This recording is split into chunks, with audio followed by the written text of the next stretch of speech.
All right, so welcome everyone. This is just a quick presentation, just kind of going over the observatory, kind of the uh, possibilities in the future, where we're at, and also the proof of concept and kind of how that works. So a bit about me. I'm Thomas Oglesby. I'm the founder and executive director. I'm finishing up my bachelor's in cybersecurity, after which I plan to start studying physics. Um, I've been a software engineer at Publix for the past 5 years, and I've got a handful of certifications if that's your jam. But most of my energy is usually spent on projects, so I'm just going to go over a few of those really quick.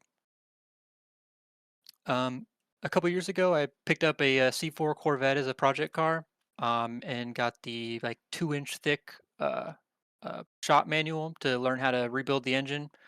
And if you're wondering, this is what the bottom half of a big block V8 looks like in the trunk of a Tesla, which the machine shop was very surprised to see fit.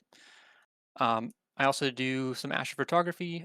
So I do deep sky with a Red Cat 51, and some planetary imaging with a 8-inch Dobsonian telescope.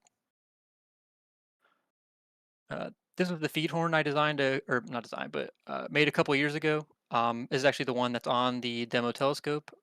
But this was a fun project just because it really it was a really good example of 3D printing and the power it has on when making jigs for construction.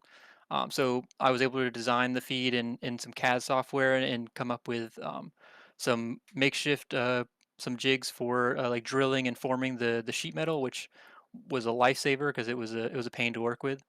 And it turned out perfectly, and it was exactly to the design specs. But unfortunately, I designed it to be like slightly too short. But I mean, it was solid, so it's all right. Um, I got tired of building stuff in my on the floor of my bedroom, so I built a shed. Couple or yeah, I think it was last summer. And then so this is actually where kind of the observatory has been so far. So this is where I've been building like the demo hardware and things like that, and 3D printing a lot of the parts for it. And then on the right is my home lab that I built. It's actually where the name Titan came from, if you're wondering. I had named my servers. I had two Dell R720 servers that I named after some moons in the solar system, and when I downsized to a mini rack, Titan was the one that survived. So when I started the observatory, that was just kind of the name that stuck. But this is actually what's running the website for the. This is actually running our website, also the community forum, and also the platform part of the demo telescope. So it's running a lot of the services right now. So what is the Titan Observatory? Just to kind of reiterate, our mission is to make radio astronomy more accessible by leveraging a lot of modern technologies that have kind of uh, come to maturity recently. Um, some of them being the open source software, which I leverage a lot. This project probably wouldn't be possible without them. 3D printing has been a huge aspect of development. Software-defined radio and RF hardware in general has come a long way, with SDRs being so affordable and cheap now. Then, of course, what everyone is talking about, AI. But just to be clear, it is only ever going to be used for very scoped software development. It's never going to be used for content generation or art of any kind. So why make radio astronomy accessible in the first place? I believe it could be a really powerful tool just to get the public engaged in science, by allowing people to do like personal observations of things that normally are like things you just kind of have to accept from the scientific community. So allowing people just to kind of interact with those things, and also have the freedom to explore and ask questions. That's a big aspect of it too.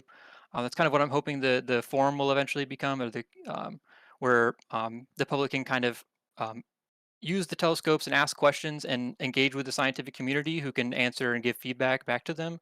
Because I mean, right now you can only ask, like you can ask it on some random forums, but you don't know who's responding to it or anything. Just to kind of fight the ongoing issues of the distrust in science, is so letting people just kind of interact with science for like firsthand. Because I mean, radio astronomy is the foundation to a lot of what we know. And along with that, it's kind of a perfect Trojan horse just to get people to interact with the electromagnetic spectrum in more ways because it's kind of like a pretty hard thing to grasp for a lot of people. I mean, understandably, because it's you can't see it.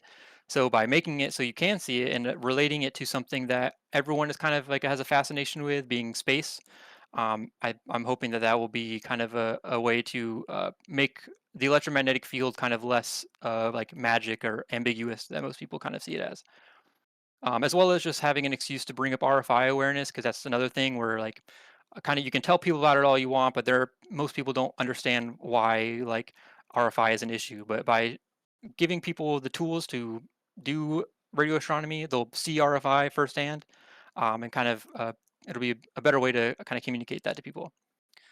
Some other benefits, a big one being it's not optical, so that kind of lowers the difficulty for a lot of aspects by a couple orders of magnitude.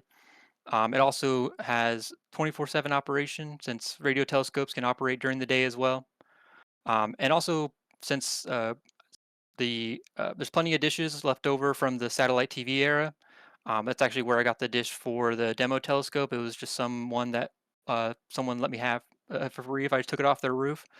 And kind of hand in hand with that, it's really an affordable kind of way to uh, kind of make telescopes, just because the hardware for it is not as uh, precise as like optical per se. So probably the biggest question I get is, what can you see with a radio telescope?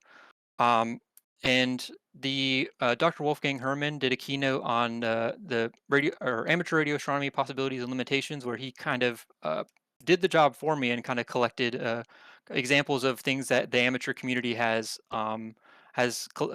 observed over the years.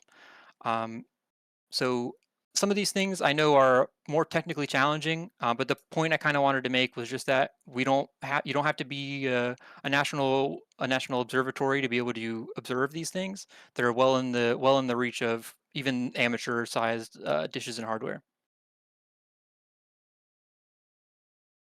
So the observatory kind of started out, of course, with the 10-meter telescope, but it pretty quickly kind of evolved from that. Now I am pretty set on making this a network of telescopes. Um, so allowing more telescopes onto a network can make it easy to scale capacity, and it also allows us to make uh, dishes that are specifically tuned for different kinds of observations, um, as well as opening the possibility to like interferometry or lower frequency work, like with the Radio Jove program. So radio astronomy, of course, is the main focus, but there's a lot of things that we could potentially do in the future. None of these are set in stone, but there's kind of ideas for ways we could kind of branch out in the future. So one of them being the satellite communications. I'm pretty sure many people are aware of the Starlink satellite constellation. And as the cost of orbit continues to fall, we're only going to see more and more satellites being launched. And of course, with like the Artemis missions and things like that, there's more missions to like the moon and beyond. So like satellite operators are only going to be more in demand. So a network of dishes is a perfect like playground for kind of training with that. Then there's spectroscopy, which is another um, spectrum-based field, um, which I'm pretty excited about because I've seen a lot of open source spectrometers that are even 3D printed, so that'll be fun to kind of mess around with. And it has a lot of science that um, complements radio astronomy really well, like understanding the composition of things. So that is a really great expansion, possible expansion. Then there's the instrumentation. So like with the feed that I presented or showed earlier, um, the design and fabrication of feeds and the mounting hardware or pointing hardware is a great opportunity to get students involved because there's just like a lot of opportunities with the hardware and software with that goes along with the observatory that is a great experience for students to get. And then also there's the potential to produce more educational content beyond just the courses or instructions involved with the observations themselves. We could produce like videos or things like that that kind of expose more people to radio astronomy and appeal to more different kinds of learning styles. So this is the proof of concept. It has it offers a live control and guided observations, and a first implementation of the scalable networking I talked about earlier. So the hardware, I really leveraged 3D printing for this. You can see in the top right a kind of visualization of the rapid iteration that's made possible by 3D printing. It was a, a lot of the hardware is repurposed. So like this red gear is actually like the hub of like a go-kart. And then this in the bottom left, you can see the how the azimuth encoder is set up. Uh, this is actually upside down, so this flips on top of the pole. The pole has a magnet in it, and the AS5600 magnetic encoder is potted into the base of this cap thing with a thrust bearing that supports the weight of the dish. And then there's some spacers, and then along with the hub, also they have ultra high molecular weight tape on them to reduce the friction with the pole and kind of give it a longer life. And so far, it's been holding up super well. I've disassembled and reassembled the telescope multiple times at this point. Most recently, like a few days ago, like last week, um, and it looked great. There wasn't any signs of wear or anything.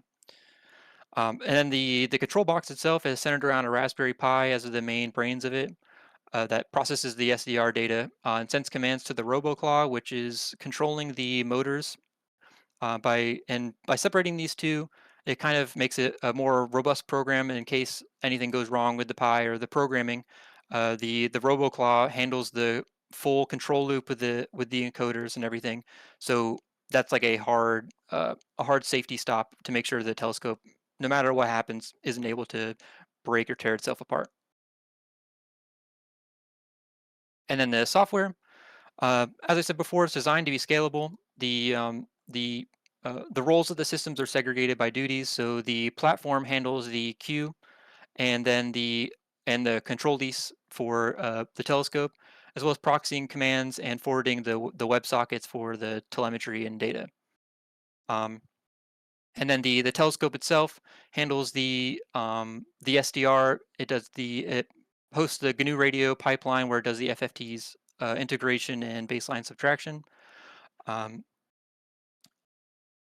and I guess this will be the opportunity for a demo.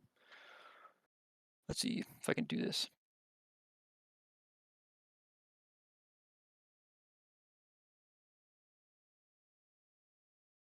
All right.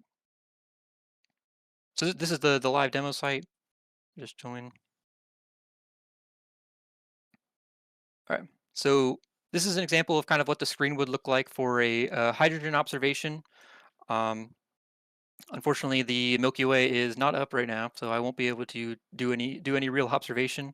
But I can at least show off some of the aspects of it, because a big focus of it is to kind of expose the user to pretty much everything that goes into doing an observation um, uh, without just doing it for them.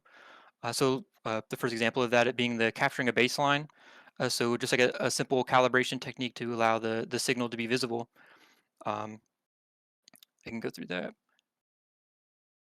So you see when you start capturing a baseline, there's like a quick lesson to kind of just give you like a visual representation of what's happening with baseline subtraction. Um, just to, because a lot of like radio astronomy is kind of hidden behind like complex math and things like that, and a lot of people are just scared off by math. But things can be visualized pretty straightforward, and I think it's an easier way to communicate kind of the idea of what's happening. So let's go through with capturing a baseline. Um, Here we go. So this actually is fully working with so you can just click and click slew, and you'll see the live camera in the top right that it's moving, and you can also just use the arrow keys as well, or um, entering in coordinates as well.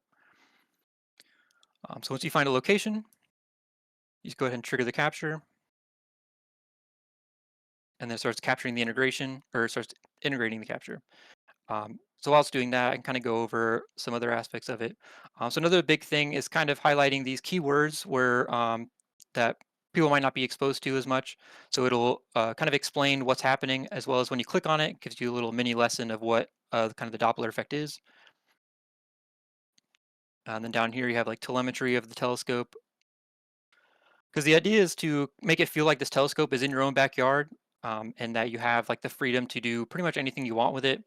In this case, it's really limited in the azimuth, but this is only because, as you can see in the camera, there's a bush to the left, and then also there's like my shed to the right. So it's really limited just because of where it's located. The mount that it's on is fully capable of rotating 360. Um, but yeah, it's just a limitation of where it's located currently. And then another big aspect of it that I'm kind of taking the opportunity to do is continue with the idea that that light is just a continuous spectrum. So there's a view here where you can kind of see see the light on a spectrum to just allow you to mess around with. You can click anywhere on the spectrum and it loads surveys, which is I want to just give a shout out to Aladdin because there's this program is incredible. I don't think this would have been possible without it. I don't even know where to begin with streaming HIPS data and mapping all of this to the sky. I don't like it's a amazing tool. But yeah, so that it also allows you to quickly load out different surveys because I'm sure most people don't aren't exposed have any reason to be exposed to these surveys, but they're just incredible to look at. So it's just a great excuse to throw them in there, um, and just kind of see what the sky would look like in these different wavelengths of light. So yeah, you can see the baseline has loaded. So now it's just a flat baseline, and ideally, if the galaxy were up, you'd be able to start an observation. I think that's it for this. And then you can see as like a lot of these um, features have tooltips to kind of explain what it is. I think even the sun, if it were, yeah, it's over here. So things like that, just to kind of give the freedom to explore while also just letting the user learn for themselves kind of how everything works. And all right, let's go back to.